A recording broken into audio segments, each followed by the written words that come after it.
kita gagal bayar di SpayLater, wah, besok data saya sudah di BI checking gitu ya. Gimana ini? Saya ingin mengajukan di bank, otomatis nggak bisa gitu.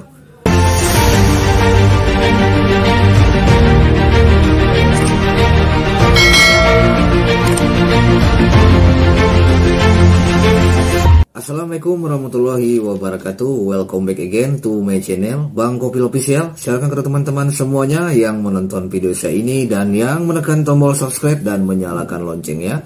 Selalu diberi kemudahan dan diperlancar selalu rezekinya. Dan tak lupa pula saya ucapkan beribu-ribu terima kasih saya kepada teman-teman semuanya yang telah mendukung dan mensupport channel Bang Kopil Official ini hingga saat ini bisa berkembang dan memberikan manfaat kepada kita semua. Amin ya. Oke, lanjut teman-teman ya, di konten saya kali ini gitu ya. Ini saya menerima laporan ya guys ya, menerima laporan dari sahabat-sahabat Bang Kopil Official ya semuanya. Dan juga teman-teman ya yang gagal bayar di pinjaman online Shopee PayLater gitu ya. Nah, di Shopee PayLater banyak sekali yang gagal bayar ya di pinjaman online ini, baik yang di 2021 ataupun yang di 2022 ini gitu ya. Nah, mereka mendapatkan SMS ya ataupun WA gitu ya, WhatsApp ya, SMS gitu ya dari debt collector seperti ini. Tagihan Shopee PayLater Anda sudah di pihak ketiga. Agar terhindar dari kunjungan kolektor gitu ya, segera lakukan pembayaran atau hubungi WA sekian-sekian gini ya, Mbak Konsul. Nah, di sini juga dijelaskan juga ya, segera dibayarkan tagihannya ya, ini pada tanggal 28 kemarin ya, tanggal 28 bulan Mei 2022, maksimal jam 3 katanya ya.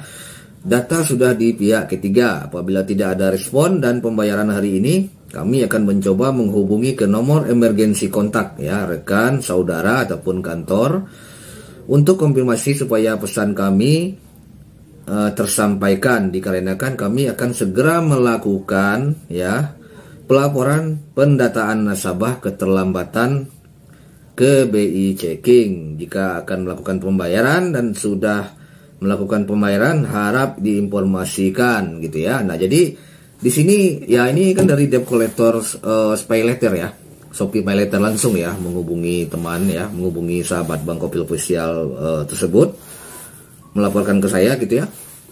Mereka melaporkan seperti itu ya, karena adanya keterlambatan ya pembayaran dari nasabah ini gitu ya. Sebenarnya ini apakah akan terjadi gitu ya? Debt collector yang pertama ya, poin pertama, debt collector akan datang ke tempat yang bersangkutan ya, entah itu di kantornya ya, entah mereka janjiannya di rumahnya atau di mana gitu. Dan yang kedua, ini terancam BI checking. Artinya di sini auto BI checking ya, apabila tidak ada pembayaran sama sekali gitu ya. Nah, ini apakah benar gitu ya? Nah, ini saya mencoba untuk memberikan pencerahan kepada teman-teman semuanya ya, yang mungkin gagal bayar di Shopee PayLater gitu ya. Karena kita tahu sendiri aplikasi Shopee ya yang menyediakan fitur PayLater ya, pinjaman gitu ya. Ini sebuah marketplace besar ya, sangat besar. Sama seperti halnya Aku Laku, besar sekali ini. Jadi tidak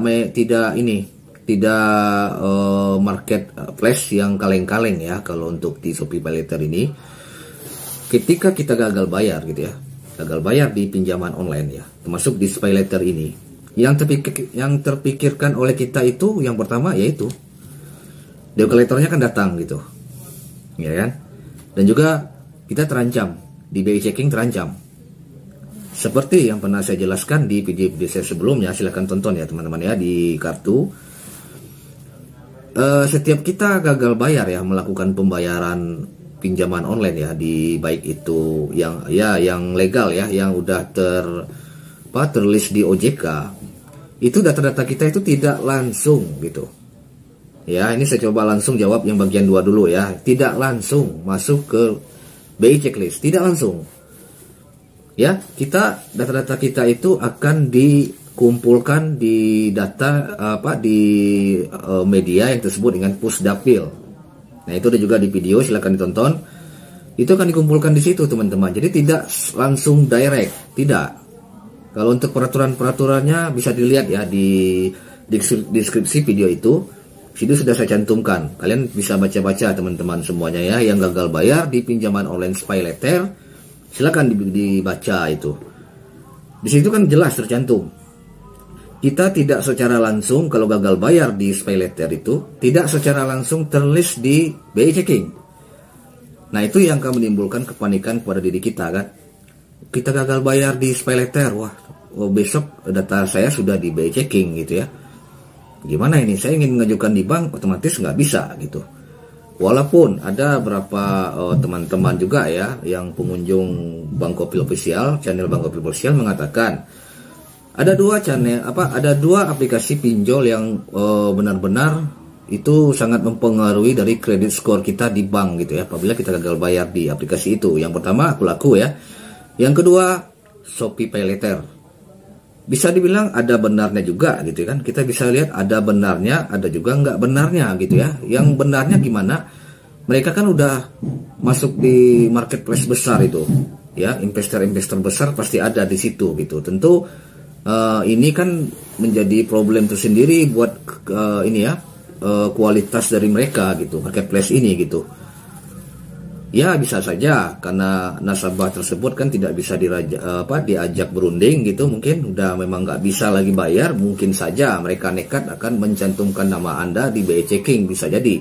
Walaupun di peraturan itu dijelaskan bahwa apabila kita mengalami gagal bayar, itu data tidak akan masuk langsung ke BI Checking. Artinya kita masih bisa untuk mengajukan pinjaman di bank. Ya.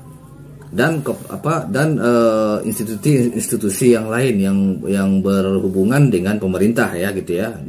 Mungkin dalam hal pinjaman, pemberi kredit gitu, usaha gitu ya, kredit usaha gitu. Tidak langsung teman-teman. Jadi ketika kalian gagal bayar, entah itu 1 hari, entah itu 1 minggu, entah itu 2 minggu, tidak akan langsung masuk ke BI Checking, tidak. Tapi ditampung dulu dengan catatannya apa? Dengan catatannya, artinya dengan ditampung di Pusdapil itu pihak aplikasi memberikan kesempatan kepada nasabah untuk melakukan negosiasi. Mungkin, wah ini gimana supaya saya tidak terkena BI Checking, gimana? Bayar pokok utangnya saja, mungkin seperti itu, denda-dendanya nggak usah dibayar gitu ya. Atau dendanya ada tapi dipotong, mungkin dendanya udah 100% ya, dipotong menjadi 20% saja. Itulah gunanya data-data konsumen yang bermasalah ya, data-data nasabah yang bermasalah di pinjol itu ditampung di Pusdapil itu.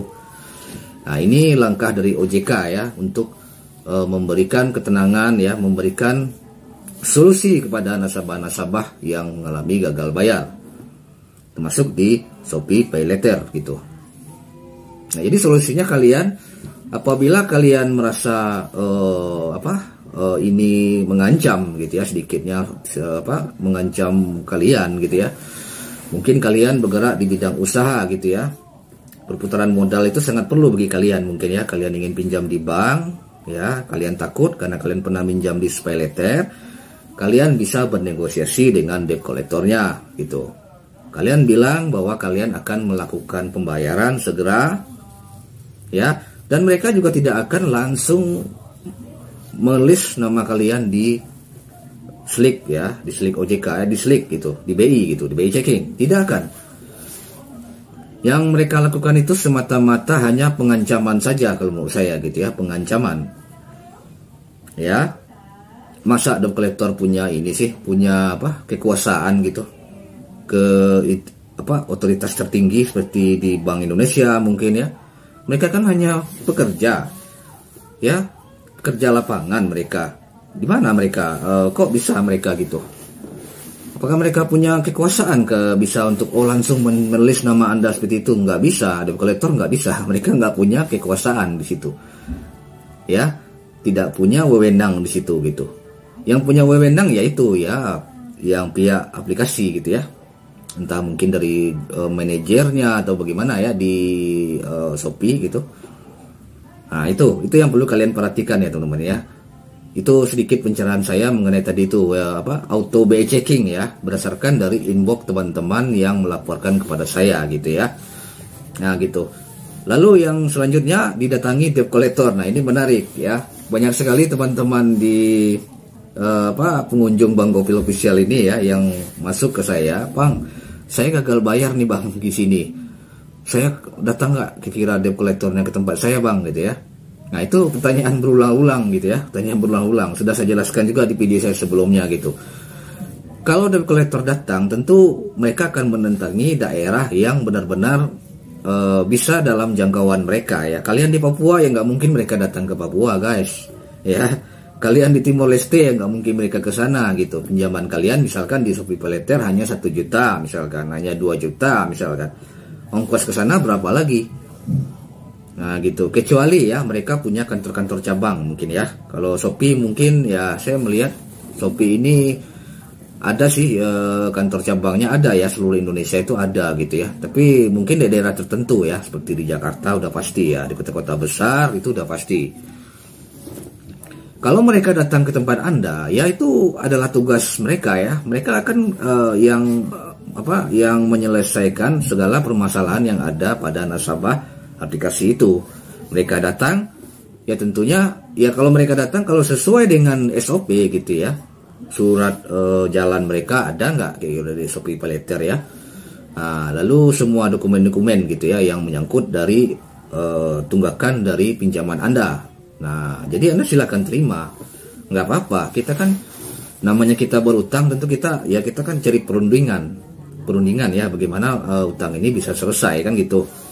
Jangan kalian takut teman-teman. Wah kalau dengar kata debt collector kalian langsung takut. Wah itu salah besar. Jangan takut teman-teman ya. Kalau mereka macam-macam ya udah lapor ke polisi, RT setempat ya udah penjarakan mereka kalau sampai mereka sudah berbuat kriminal. Nah gitu ya guys ya. Kalian silakan negosiasi. Alangkah lebih baiknya kalau mereka datang ya. Debt collector itu kalau datang ke tempat kita itu lebih baik teman-teman, karena kita bisa langsung negosiasi kan. Nggak perlu ngirim SMS lagi, nggak perlu ngirim email lagi gitu kan. Kita langsung ngomong. Jadi apa yang masalah kita bisa disampaikan debt collector ini ke perusahaan mereka, ke aplikasi mereka gitu. Jadi kalau debt collector datang itu bukan sebuah ancaman ya, itu sebuah solusi teman-teman. Silakan hadapi saja dengan catatan ya. Ya, kalian minta surat mereka. Surat izinnya di mana? Ada surat izin nggak dari Shopee PayLater mengatasnamakan Shopee PayLater? Nah, tadi kan di inbox kan mereka mengatakan akan melimpahkan ke pihak ketiga ya. Pihak ketiga artinya mungkin debt collector ya, pihak ketiga dan sebagainya. Gampang, kalian minta suratnya. Surat jalan ada nggak? Surat tugas ada nggak gitu, tanyain ya. Jadi nggak perlu takut teman-teman, nggak perlu bingung gitu menghadapi debt collector dari pinjol ini. Kalaupun ada gitu ya, tapi kebanyakan sih ya jarang ya debt collector datang ya, kecuali di kota-kota tertentu saja gitu. Kalau datang itu aja caranya teman-teman. Kalian minta solusi bagaimana caranya utang kalian bisa lunas gitu loh. Kalau kalian nggak punya dana ya gimana cara pembayarannya begitu. Pokoknya cari solusi. Jangan menambah beban diri sendiri gitu ya. Nah gitu. Kita cukup sebagai konsumen dari pinjaman online fintech ya, seperti Shopee PayLater, kita harus cerdas gitu.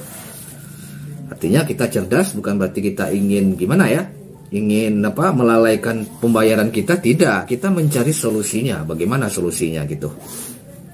Kalau solusi sudah ada ya itu baru enak gitu, baru bisa kita menyelesaikan masalah pinjaman yang menunggak ini gitu ya. Nah gitu. Oke, mungkin itu saja teman-teman yang bisa saya sampaikan di konten saya hari ini ya, berdasarkan laporan dari teman-teman yang gagal bayar di Shopee PayLater dari 2 poin tadi. Semoga bisa bermanfaat dan teman-teman juga bisa sedikit terbantu ya, meringankan beban ya mungkin yang sekarang sudah semakin gimana gitu ya. Nah sedikitnya bisa membantu. Dan sebelum saya tutup, jangan lupa tekan tombol subscribe dan nyalakan loncengnya agar channel Bang Gopil Official ini semakin berkembang dan memberikan manfaat kepada kita semua. Akhirnya saya ucapkan Assalamualaikum warahmatullahi wabarakatuh. Markisan, sukses buat kita semua.